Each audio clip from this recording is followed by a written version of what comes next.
훅 인터뷰. 모두를 위한 모두를 향한 모두의 궁금증 훅 인터뷰. 윤관석, 이성만 체포동의안 부결됐습니다. 후쿠시마 오염수 계속 국회에서 지금 화두가 되고 있고요. 더 여러 현안 계속 굴러갑니다. 두루두루 좀 여쭤보겠습니다. 국회 외통위 그리고 외통위 위원입니다. 국민의힘 하태경 의원 모셨습니다. 예, 안녕하세요. 안녕하십니까. 네. 윤관석, 이성만 두 의원 체포동의안 부결 예상하셨어요? 아니요, 저는 둘 중에 한 명은 통과될 수 있다고도 봤고요. 아, 그래요? 민주당 그런 기류가 좀 있었어요. 그렇죠. 예. 그런데 기류가 이렇게 확 바뀌었나요? 그러니까 현장에서 좀 바뀐 감이 있습니다. 한동훈 법무부 장관이 돈봉투 받은 걸로 지목된 20명이 표결에 참여하는 건 불공정하다 이런 얘기를 하면서 좀 민주당 의원들이 격앙됐다면서요? 격앙된 것 같아요. 예. 네. 근데 이제 중요한 것은 네. 이제 불체포 특권을 국민들이 폐지하라고 하거든요. 네. 그러니까 판사가 결정할 일을 왜 국회가 결정하냐. 네. 여기에 대한 문제 제기가 있고, 그래서 우리 당에서는 이제 불체포 특권 행사하지 않겠다라고 다수 의원들이 이미 선언한 바도 있고, 예. 그래서 이제 특히 이스라엘은 최근에 거의 민중 봉기하듯이 총국민 권리가 있었는데 네. 그 이유가 법원에서 결정하는 거를 다시 국회에서 재심의해서 네. 뒤집을 수 있다 해가지고 맞습니다. 사법부 권한을 국회가 침해하는 것 네. 때문에 일어났어요. 네. 똑같은 거예요, 본질이. 그래서 불체포 특권은 행사하지 말아야 됩니다. 근데 이제 문제는 한동훈 장관의 놀이개가 된 거지. 놀이개가요? 한 장관이 갖고 놀 수 있는 당이다, 민주당은. 네. 이렇게 된 거죠. 아니 그런데 그러니까 한 장관이 오히려 한 장관은 아니겠지만 일부러 부결을 지금 노린 거 아닌가? 부결 노렸다기보다는 한 장관은 이제 한 장관이 팩트 체크를 열심히 해요. 제가 볼 때는 팩트 체크 문제에 있어서 민주당이 한 장관 이긴 적이 한 번도 없죠. 아, 그렇습니까? 한 번도 없죠. 다 졌잖아요, 재판에서. 수사 배후에서 담합했다고 한 것도 지고, 유시민 장관 것도 지고, 한 장관 관련된 민주당이 다 졌어요. 그래서 팩트 체크에서는 항상 지금 한 장관한테 다 되치기 당하고 있는데 20명 이것도 뭔 근거가 있으니까 한 장관이 이야기했다고 봐야 돼요. 네. 20명 나중에 명단이 법무부 장관이니까 자료나 증거가 있겠죠. 그렇죠. 그러면 근거가 있겠죠. 20명 공개하면 그죠? 민주당이 또 원하지 않겠죠, 그건. 그런데 그러면 지금 한동훈 장관과 민주당의 대결이 조금 더 심화된다. 한 장관은 기회가 있을 때마다 이제 자기 철학이 있는 것 같아요. 왜냐하면 판사가 해야 될 일을 국회가 하지 않습니까? 네. 판사 앞에 가면 혐의에 대해서 모두 다 공개를 합니다. 예. 판사한테 다 이야기를 하잖아요. 예. 그럼 우리 국회의원이 판사 역할을 하는 거예요. 네, 그래서 검사 역할을 법무부 장관이 하고요. 최대한 자세하게 이야기해 줘야 된다라는 철학이 있고, 그래서 과거 장관하고는 다르지만 과거 장관이 옳았냐, 한동훈 장관이 옳았냐라고 볼 때는 그건 장관의 소신 문제라고 봐야 되죠. 이건 장관의 역할이 아니라 지금 정치인의 역할을 한다 이런 얘기도 있어요. 검사 역할을 하는 거죠. 네. 체포동의안 할 때 건건마다 한동훈 장관이 민주당 의원들하고 싸우는 거. 그러니까 이제 법원에 영장 치러 갈 때 검사가 쭉 혐의 이야기를 하고 그 당사자가 방어를 하죠. 판사가 결정을 하잖아요. 똑같은 구조예요. 법무부 장관이 검사 역할을 하고 본인 2명이 신상 발언했잖아요. 그럼 국회의원이 판사 역할을 한 거죠. 판사 역할을 잘 하려면 자세히 알아야 된다 해서 자세히 보고를 한 거죠. 그렇습니까? 자, 외통위원이십니다. 자, 이거 좀 물어볼게요.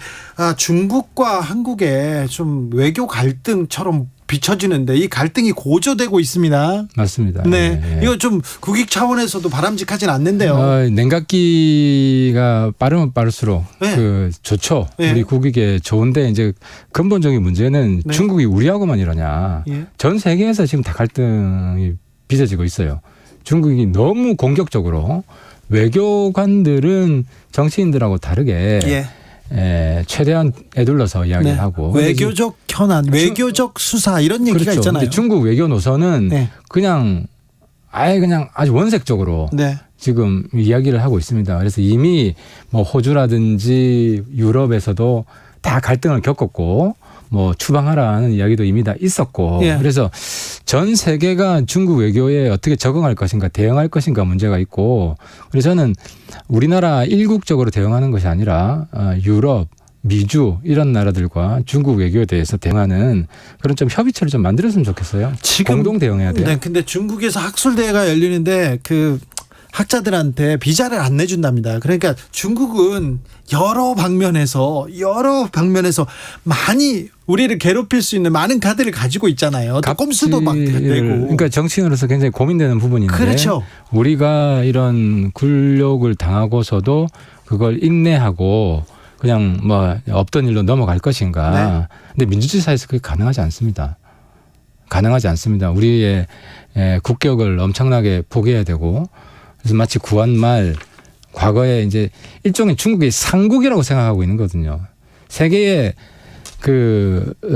이제 대국은 큰 나라. 네.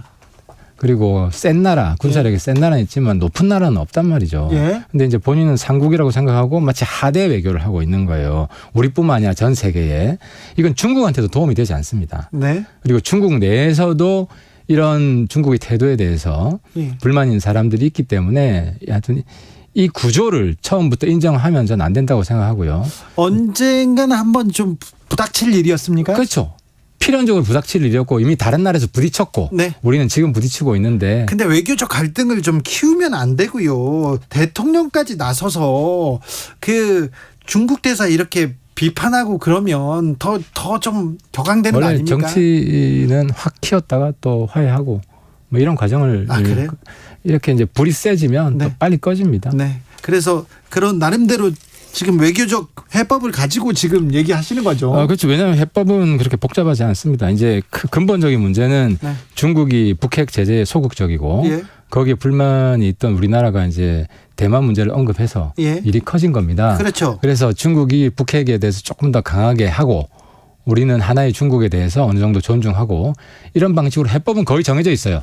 근데 이 해법으로 가는 과정에 서로에 대한 존중, 정신 이런 게 어느 정도 관통하느냐에 따라서 그 이후에 한중 관계 구조가 결정이 되기 때문에 네. 시간이 좀 걸립니다. 외교에서 좋은 소리가 좀 안 들립니다. 일본 외교도 사실 기시다 총리가 한국 다녀가신 후에 뭐 셔틀 외교 복원됐다고 얘기했는데 그 이후에 계속 후쿠시마 오염수 관련돼서 계속 얘기가 나옵니다. 어제 총리가 우리 국무총리가 후쿠시마 오염수 음용 기준 맞다면 마실 수 있다 여기까지 갔어요. 그러니까 이제 오염수 문제는 이제 키가 핵심이 IAEA 조사거든요. 네. 지금 조사를 진행하고 있고 그리고 이제 국민 여러분들이 잘 모르는 게 IAEA 그 조사단 TF 중국도 있고 러시아도 있어요. 그래서 지금 중국은 방류 반대한다고 싱하이밍 대사가 얘기를 했잖아요. 그래서 그 IAEA 조사단에 중국이 반대를 하면 방류할 수가 없어요. 그래요? 그렇죠. 중국 특히 러시아도 중국 편을 많이 들기 때문에 그렇기 때문에 지금 IAEA 최종 결론이 무조건 찬성, 합격 이렇게 되리라고 단정하기는 어려운 상황이기 때문에 지켜봐야 된다. 좀 지켜봐야 된다. 근데 그 국민들이 오염수를 바다에 버린다는데 우려하는 거는 좀 사실이잖아요. 우려할 수 있잖아요. 당연히 우려할 수 있고 근데 문제는 이제 제가 이런 건 많이 겪어봐서 아는데 우리가 그래도 문명 국가인데 정부가 어떤 데이터를 가지고 반대해야 될 거 아닙니까? 그죠? 그래야죠. 근데 이제 데이터 없이 그냥 무작정 반대하는 거는 우리 자체가 고립될 수가 있어요. 예를 들어 지금 중국 국가의 이미지가 좋습니까? 전 세계에. 제일 안 좋은 나라가 북한이고 러시아도 이미지 아주 안 좋고 그죠?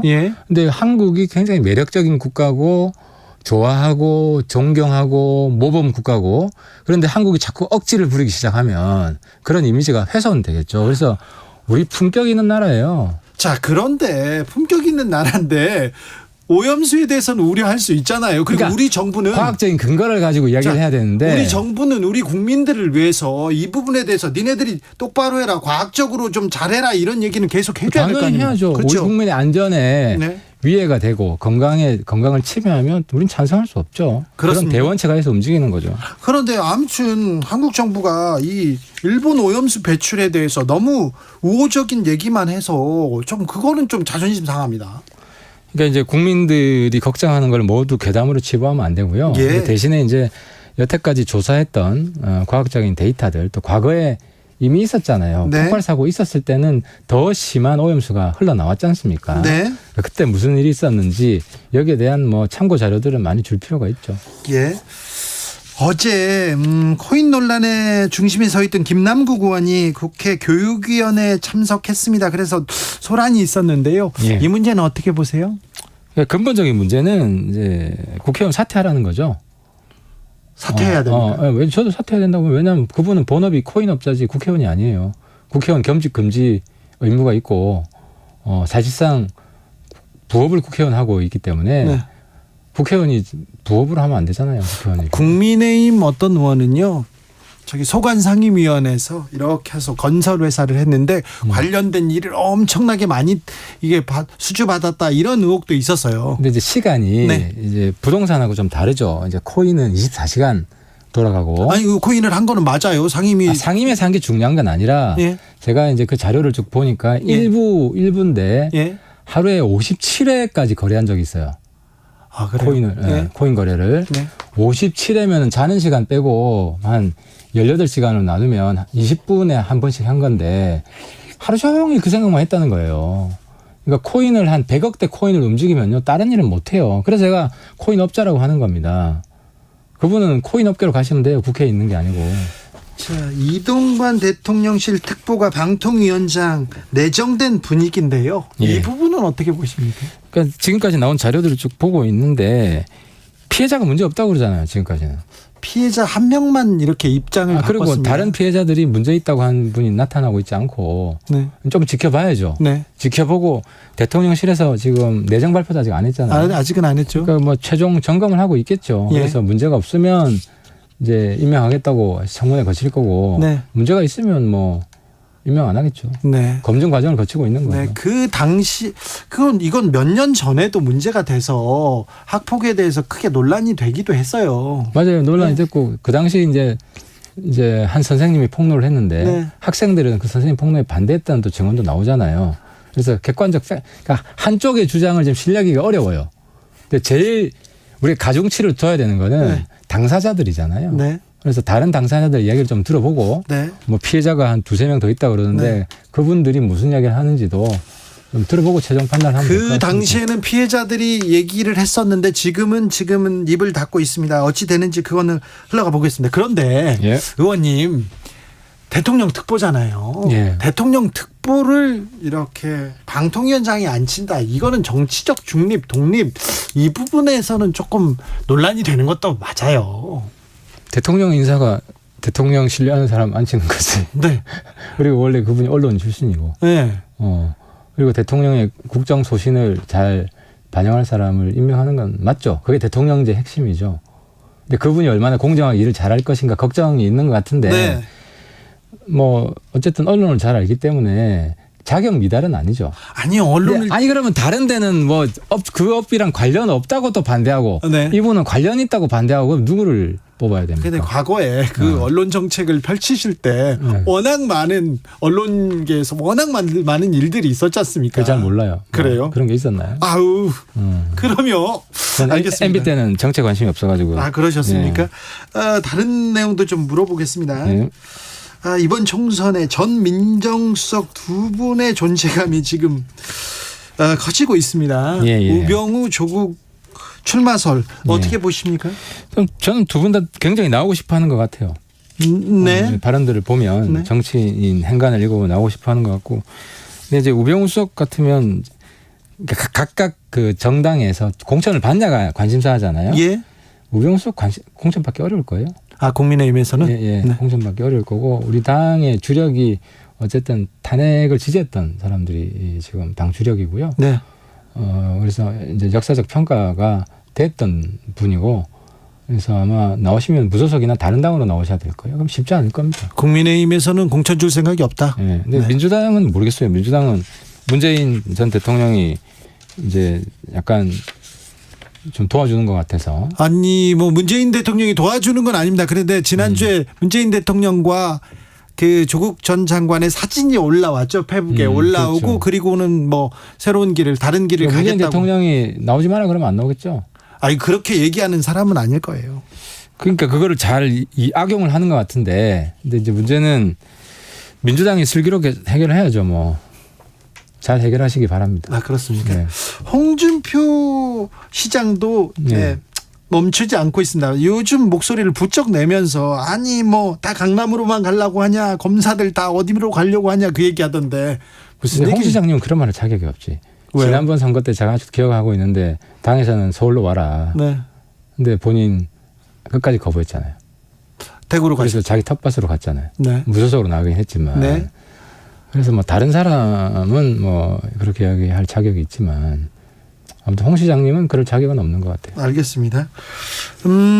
자, 이것도 물어볼게요. 여당에서 지금 시민단체 선진화 특위를 이끌고 계십니다. 네, 제가 특위위원장입니다. 그래서 전장현에 대해서 얘기를 했습니다. 전장현이 국고 보조금 1,400억 원을 유용했다. 제목은 이렇게 나왔는데 1,400 전체를 이용한 건 아니고, 예, 이제 상당히 많은 이제 그 서울시 지원금만 우리가 파악을 한 건데, 네, 한 10년간 1,400억을 받은 건 사실이고요. 어디가요? 전장현 쪽에서. 전장현 쪽에서요? 그러니까 이제 전장현 단체가 어떻게 구성되어 있냐면 전장현 연합회예요. 네. 그 개별 단체들이 연합해서 상급 조직인 전장현을 구성하고 있고 그 개별 단체들이 받은 걸 총칭해서 예. 우리가 전장현 단체, 전장현 소속 단체라고 지금 이야기를 하고 있고요. 제가 전장현 취재를 가본 적이 있어요. 한 예. 10여 년 전에도 가보고 몇 년 전에도 갔는데 대학로에 아주 허름한 사무실 하나 이렇게 쓰고 있던데 거기에 돈이 없던데요. 10여 년 전에는 안 받았는데 2010년부터 엄청 많이 받기 시작해요. 전장현은 한 푼도 안 받았다 이렇게 얘기하던데요. 그러니까 동문서답을 하는 거죠. 저는 전장현 소속 단체를 통칭해서 네.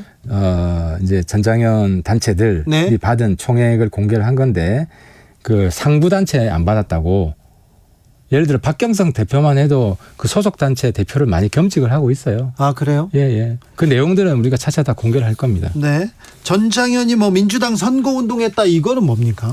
그거는 이제 전장현 협력 단체 중에 그 이제 장애인 부모 연대라고 있어요. 네. 부모 연대 공식 단톡방에서 이제 선거 운동뿐만 아니라 경선 네. 이재명 2021년에 경선할 때 이재명 후보 지지하기 위해서 선거인단 등록하라 그런 오더가 내려온 게 지금 다 캡처돼서 우리한테 제보가 됐어요. 네. 그리고 시민단체에서 정치 활동을 하거나 선거 운동을 하면 안 됩니까? 그게 이제 해도 되는 것과 네. 정책 협약 이런 거 해도 되는데 네. 서명 운동에 참여시킨다든지 네. 또 경선 공식 선거 운동 기간이 아니잖아요. 예. 이때 당내 선거인단에 동원된다든지 하는 거는 이제 선관위에서 네. 불법 소지가 있다고 저희들한테 이제 알려왔고요. 네. 그다음에 이제 그 보조금이 자격 미달인 사람한테 네. 지불하고 제가 아주 구체적인 내용은 지금 말하긴 그런데 그런 제보가 좀 들어와 있습니다. 네, 근데 전장현 그 단체가 지금 출근길 시위도 하고 좀 장애인 이동권을 위해서 싸우고 있는데 이 단체가 지금 1,400억 원을 다 갖다가 유용한 건 아니잖아요.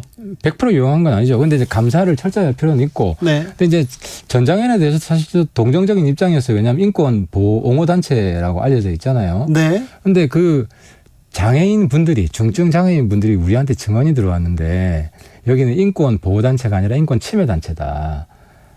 제가 너무 화가 났어요. 그러니까 중증 장애인 휠체어 타고 있는 분들이 네. 몸싸움하러 가잖아요. 예. 본인들 가기 싫다는 거예요. 근데 거기 안 가면 월급 안 준다는 겁니다. 그러니까 반협박으로 어쩔 수 없이 자기들이 동원되고 있다. 이걸 막아달라. 네. 이런 제보가 들어와서 전장현은 인권 침해 단체다. 네.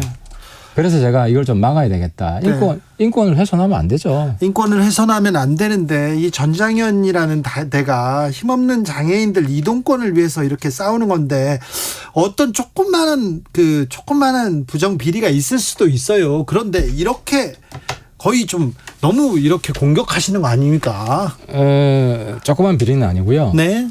불법 성역은 있으면 안 되죠. 네. 그리고 국민 세금은 깐깐하게 봐야 되고 그리고 가장 많은 지원금을 받습니다. NGO 중에 네. 가장 많은 지원금을 받고 심지어 불법 폭력 시위에 국민 세금을 씁니다. 이거를 봐줄까요? 자, 알겠습니다. 이 부분에 대해서는 좀 더 고민해 보는 시간을 갖겠습니다. 아무튼 장애인들은 또 이동도 어렵고 여러 그리고 장애인 본인들이 싫어해요. 네. 안 하고 싶어해요. 네. 근데 이걸 억지로 시키고 있어요. 돈 더 타내려고. 자, 그런 게 한두 건 있을지는 모릅니다. 이제 밝혀져야 되는데, 아니 의원님 장애인 단체를 이렇게 집회 시위에 동원해서 받은 금액만 우리가 확인한 게 40억입니다. 40억이라고요? 예. 이 부분에 대해서는 저희가 다시 한번 이렇게 좀 고민해보는 시간 갖겠습니다. 그러니까 액수가 뭐 몇백만 원, 몇십만 원 이런 거는 넘어갈 수 있죠. 자, 알겠습니다. 억대, 10억대 이렇게 넘어가는. 전장현 문제에 대해서는 저희가 또 다시 얘기를 들어보는 시간 마련하겠습니다. 하태경 국민의힘 의원이었습니다. 오늘 말씀 감사합니다. 네, 수고하셨습니다. 교통정보센터 다녀오겠습니다. 이현 씨. 네, 평소 퇴근길과 많이 다른 길들